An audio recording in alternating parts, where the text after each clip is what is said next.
Bonjour chers auditeurs, c'est Madame Blé Angeline depuis Londres. Aujourd'hui, nous allons parler du roi Jéroboam.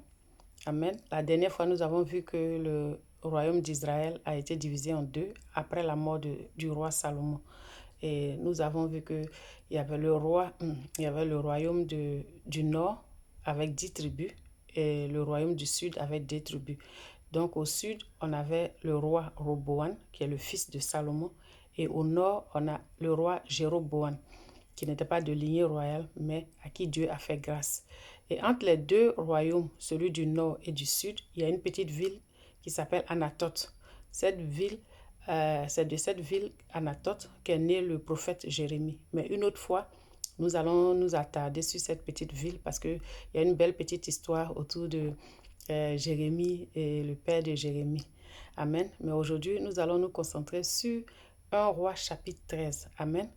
Dans 1 roi chapitre 13, il nous est présenté le roi Jéroboam qui est parti, qui était dans le sanctuaire, dans les hauts lieux qu'il a fabriqués lui-même. Il y avait un à Dan et un à Bethel. Il avait fabriqué des veaux d'or pour que le peuple adore Dieu là-bas. Parce qu'il avait peur que le peuple de Dieu se rallie au roi Roboam dans le sud. Donc il a créé des hauts lieux pour les garder dans le nord. Amen.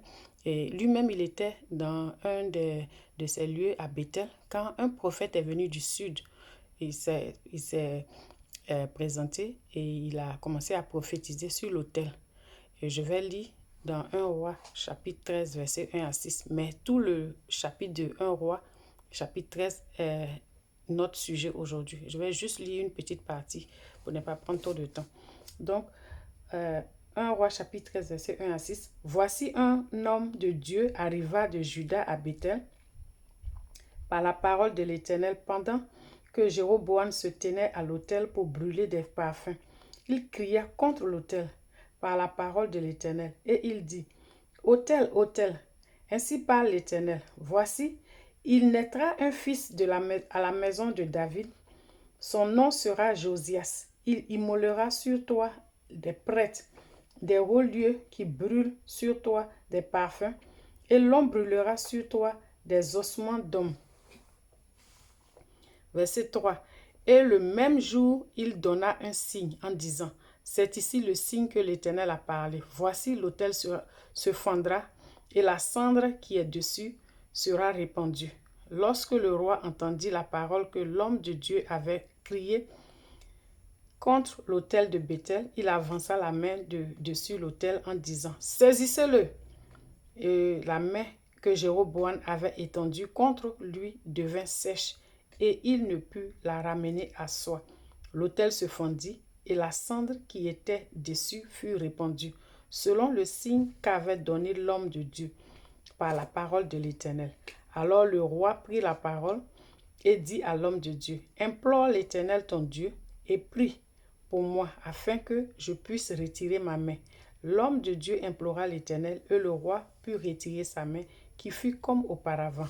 Alléluia, amen. Que le Seigneur bénisse sa parole. Donc le roi Jéroboam, il a entendu cette prophétie et quand même, il n'est pas revenu, il ne s'est pas repenti, il n'est pas revenu à Dieu. Il a vu que l'autel s'est fondu, il a vu que sa main a séché et que le serviteur de Dieu a prié et que sa main est revenue. Il aurait pu quand même revenir complètement vers Dieu, demander pardon à Dieu, mais il est resté dans son idolâtrie, il est resté sur sa position. Il faut dire que par ce qu'il a fait, parce que le roi Jéroboam est rentré dans l'idolâtrie, il a entraîné tout le peuple de Dieu dans l'idolâtrie. Dieu n'était pas content. Le royaume du Nord a été amené en captivité hors du pays. Et jusqu'à présent, ils ont été dispersés en captivité. Ils ne sont pas encore revenus. Mais selon la prophétie de Dieu, un jour, ce peuple-là reviendra. Amen. Il faut dire que le roi Jéroboam ne s'est pas repenti. Il n'est pas revenu à Dieu. Il est devenu maintenant le prototype de l'idolâtrie. Dans tout le livre de 1 roi, 2 rois, chronique, 1 chronique, 2 chroniques, et à la suite, quand Dieu parlait aux autres rois qui ont suivi la voie de Jéroboam, Jéroboam était pris en exemple. Comme un prototype, Dieu dit, ce roi-ci a suivi les voies de Jéroboam. Ce roi-ci a suivi les rois de Jéroboam. C'est comme s'il est devenu une référence, mais une mauvaise référence. Donc je prie chacun de nous à faire le bon choix, à revenir à Dieu et puis de marcher selon les voies de Dieu. Amen. Afin qu'on soit un exemple que les autres suivent. Alléluia. Amen. Bon, il faut dire, à part Jéroboam aussi, le même jour que le prophète de Dieu a parlé à Jéroboam, quand il a fini, Jéroboam lui a proposé de venir chez lui manger. L'homme de Dieu a dit non, l'Éternel m'a dit de ne pas rester ici, de ne pas manger ici et de ne pas revenir par le même chemin. Donc il a pris son chemin, il rentrait. Et il y avait des fils d'un vieux prophète du nord, le nord, là où Jéroboam est. Voilà, il y a un prophète, un vieux prophète là-bas, qui a ses enfants qui étaient présents quand cette scène s'est passée. Et ses enfants sont allés lui dire que voici ce qui s'est passé aujourd'hui devant le roi. La main du roi a séché. Il y a un prophète qui est venu de Juda, du sud, et qui a prophétisé sur le roi et sur l'autel. Et voici ce qui s'est passé. Et donc, ce vieux prophète se lève, il demande à ses enfants où il est passé. Et les enfants lui disent, il a pris tel chemin. Donc, le vieux prophète va, il trouve le prophète qui est venu de Juda, qui a prophétisé contre l'autel. Il le trouve là-bas sous un térébinthe. Il lui demande, es-tu l'homme de Dieu qui est venu de Juda? Le monsieur répond, oui, c'est moi. Et le vieux prophète lui dit, viens, je t'invite, viens manger chez moi et viens boire un peu d'eau chez moi.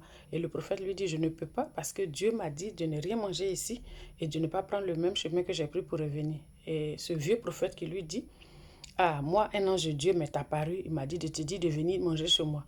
Et le prophète qui est venu du sud, il n'a pas consulté Dieu, il a suivi le vieux prophète. Ils sont allés, ils étaient à table, ils mangeaient. Pendant qu'ils mangeaient, le vieux prophète maintenant, effectivement, Dieu maintenant l'utilise. La première fois, il mentait. Maintenant, Dieu l'utilise et Dieu passe par lui pour dire au prophète qui vient de Juda que ainsi parle l'Éternel, parce que je t'ai dit de ne pas manger en ce lieu et tu as mangé, tu ne seras pas enterré avec tes pères. Donc, le prophète qui vient de Juda se lève, il selle son âne et puis il retourne. Arrivé sur la route, il y a un lion qui vient, qui le tue. Et le lion se met là, près de l'âne.